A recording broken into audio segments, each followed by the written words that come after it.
Ekaro Ekuojo. Good morning, or good afternoon, or good evening, whatever time of day it is. I pray that your mind, your heart, and your soul are all poised to receive, to accept, and to respond to words of wisdom. Ashe. You know, some years ago, I was leading a ceremony along with one of my mentors from Nigeria. And this is a ceremony for a Shango festival. And in the midst of the ceremony, I'll never forget, we were in this really small shrine. My shrine was really small. And there was a woman who was visiting from out of town.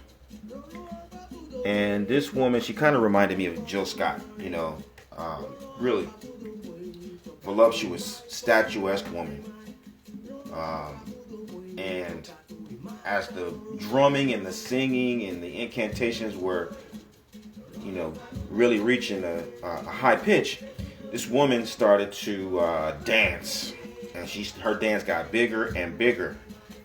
And before you know it, she was fully possessed, and she started to twirl around in this little room full of people, full of shrines, altars, and it was astonishing to experience, because she didn't knock anything over, she didn't run into anybody, but she was dancing full stop, and in the midst of it, she reached down onto the Shango altar and she grabbed the Ose Shango, which is the dance wand of Shango. If you don't know what it looks like, you have to look it up. Ose Shango, Osesango.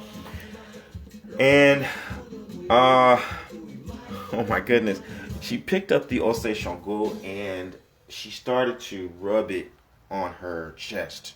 Like, imagine rubbing, with her right hand with this dance wand from right to left, as she danced, and she rubbed it from right to left and from right to left, almost like shoulder to shoulder. And as she did, she maybe had a dress or a blouse or something, but she fully opened her blouse.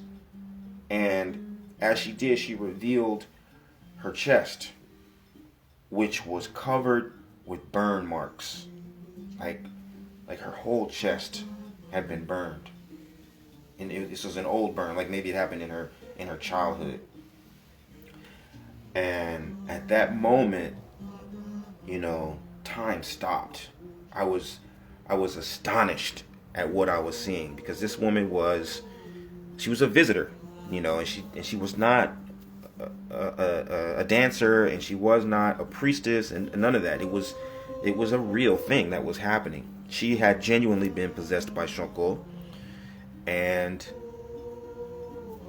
Shango was there to heal whatever had happened with these burns. Shango is one of the owners of fire. Ogun gave Shango the power of fire, and he uses fire to destroy his enemies. But also, in this instance, Shango was using his power to heal burns from fire. And I'll never forget that experience, because at the end of the experience, not only that, but my Babalawo mentor, at the end of it, he said to me, he said, Obafemi, how much money did you collect from those people today? Because this woman wasn't the only one who was possessed. There were about 4 other people who got possessed at different levels. Most of the other people stepped out. They went outside when they felt it coming on, or when it started to take them over. But this lady could not resist. He says, how much money did you collect from those people today? And I said, money? No, I didn't collect any money from them. He says, what do you mean you didn't collect any money from those people? All those people getting possessed like that, didn't you see what happened?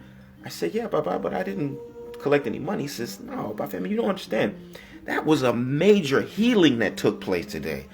those people's lives are not going to be the same as a result of what we did for them today. They're not supposed to just walk away and not give something. And I said, okay, I understand. I learned something very valuable on this day. And what I want to share with you today is a brief lesson on the relationship between ceremony, ritual, and healing. Now, if you don't know, this is the Orisha Lifestyle Academy, and I'm your instructor, Obafemi Origunwa. And the lesson today revolves around an understanding that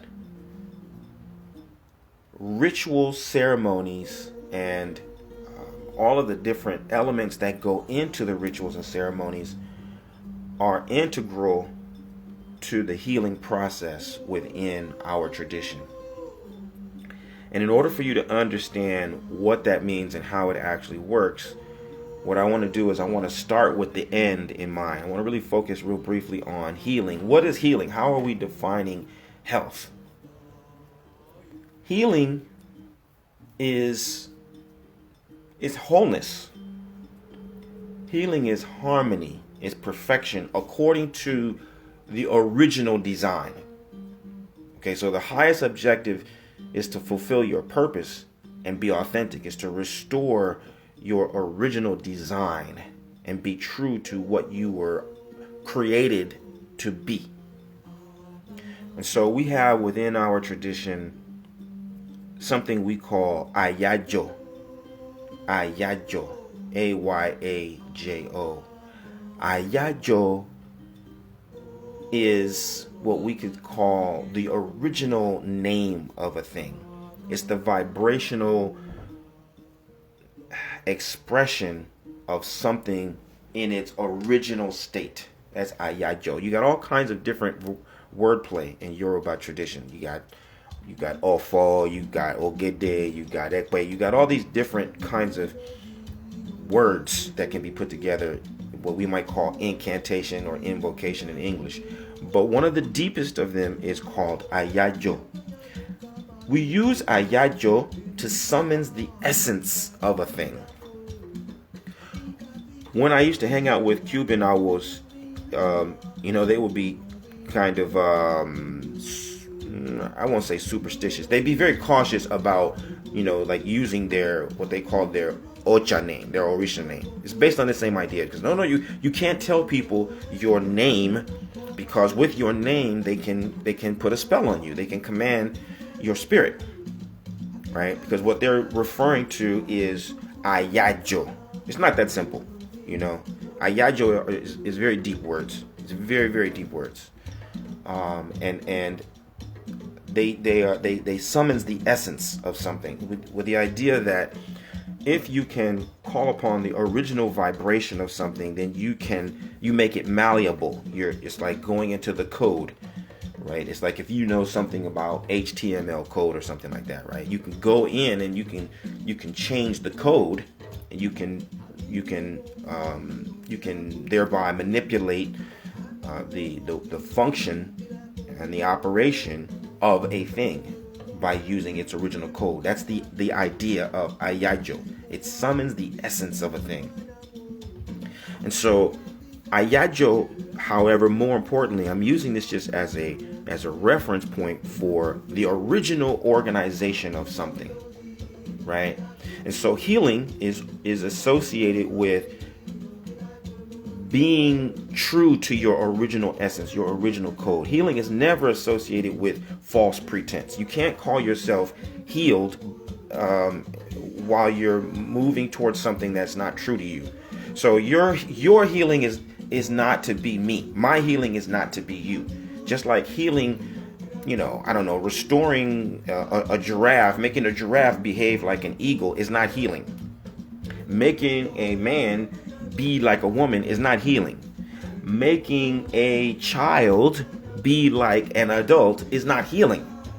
Healing is when you are aware of and you accept and you resonate with your original code, your original makeup, right? Accepting what you were created to be is the real essence of healing. Realizing and actualizing who you were created to be, that is what we call healing. That's the template. That's the goal. Okay? And so, how does this tie into ritual and ceremony? Ritual and ceremony facilitate healing by creating sympathetic resonance between the source of a thing and the moment in which you find it right now. So if something is out of whack, you go back to the root, you go back to the source, and you create a sympathetic resonance through ritual and ceremony. You recite certain kinds of words, right? These are the word, the iba, the ijuba, the incantations, the prayers, the songs, all of these things in conjunction with songs, in conjunction with drums, in conjunction with bells. All of these things create a vibration. And when you tap into those vibrations at a specific place, at a specific time, then you cause all of the people who belong to that vibration to resonate at the same frequency of that thing. And this is how people become possessed. You play a certain drum pattern, you sing a certain song, you say certain incantations in harmony with one another, and everybody who is meant to resonate with that frequency, they're gonna get on that frequency. It's like any kind of an instrument. You know, if you want to pick up radio waves, then you need a radio with an antenna. If you want to pick up microwaves, you need something else. If you want to pick up internet waves, you need another kind of instrument. Different kinds of instruments will pick up different frequencies. And when they resonate on that frequency, then you're going to get a communication that comes from one place to another. It's like that. But the difference is, we're not talking about just information flowing from one place to another.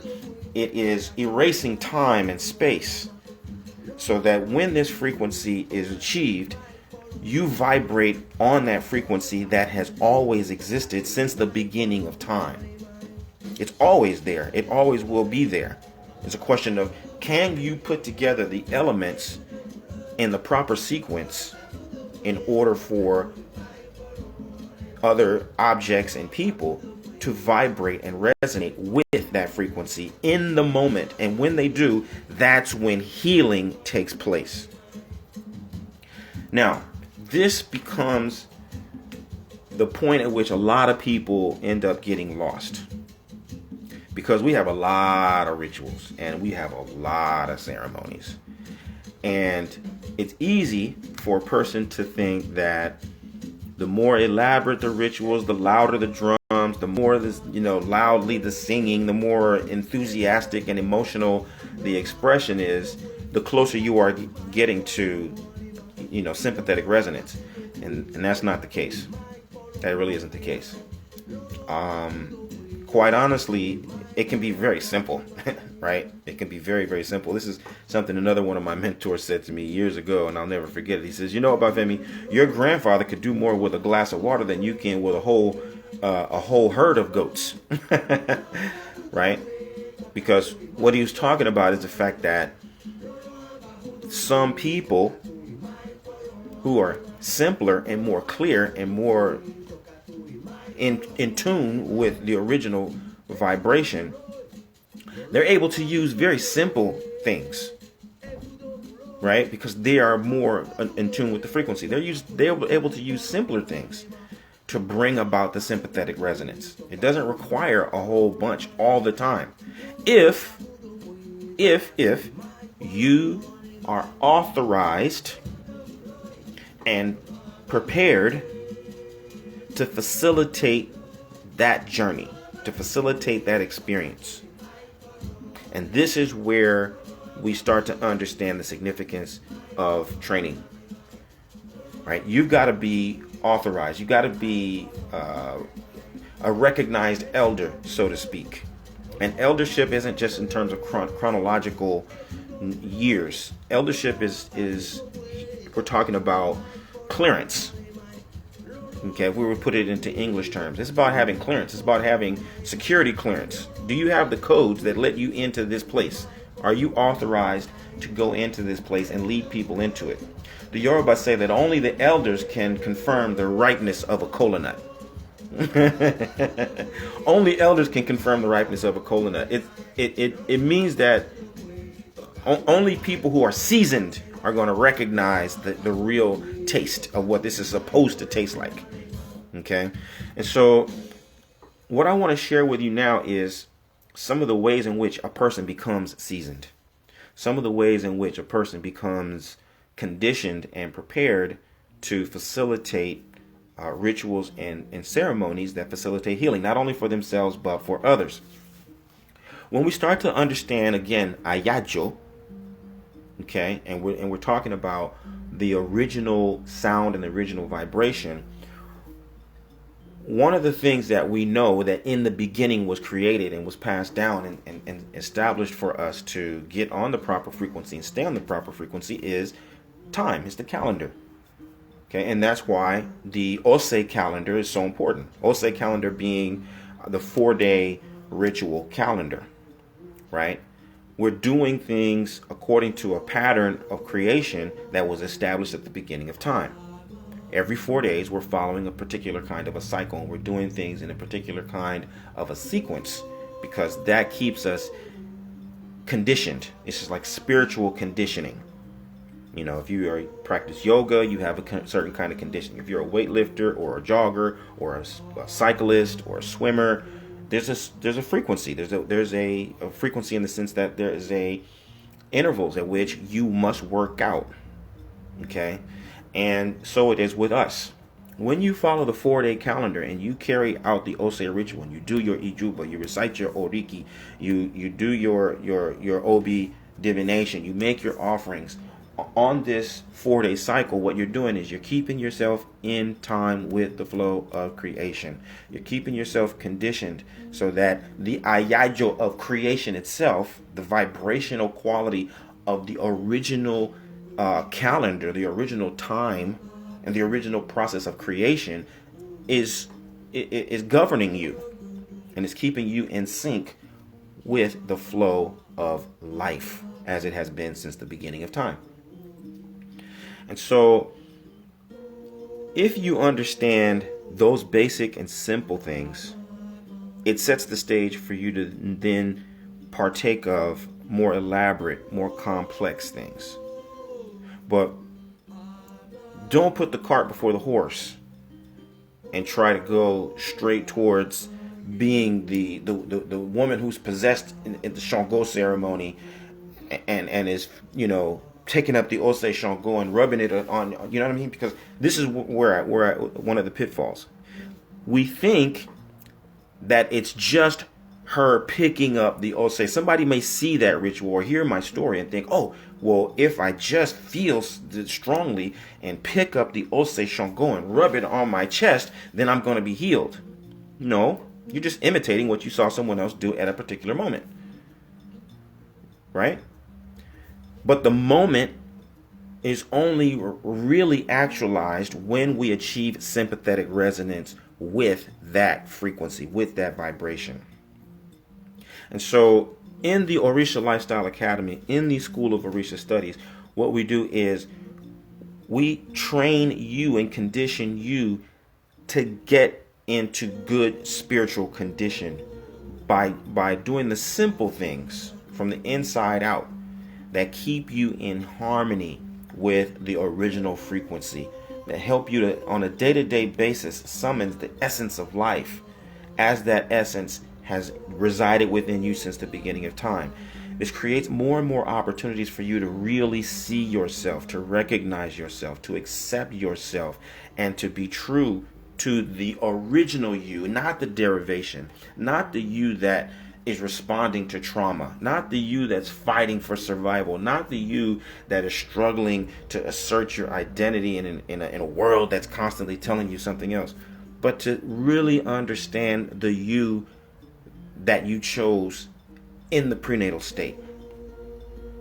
right? Because by going back, for example, into the 4-day calendar and practicing that 4-day calendar, like I said, what you're doing is you're tapping into the original flow of time.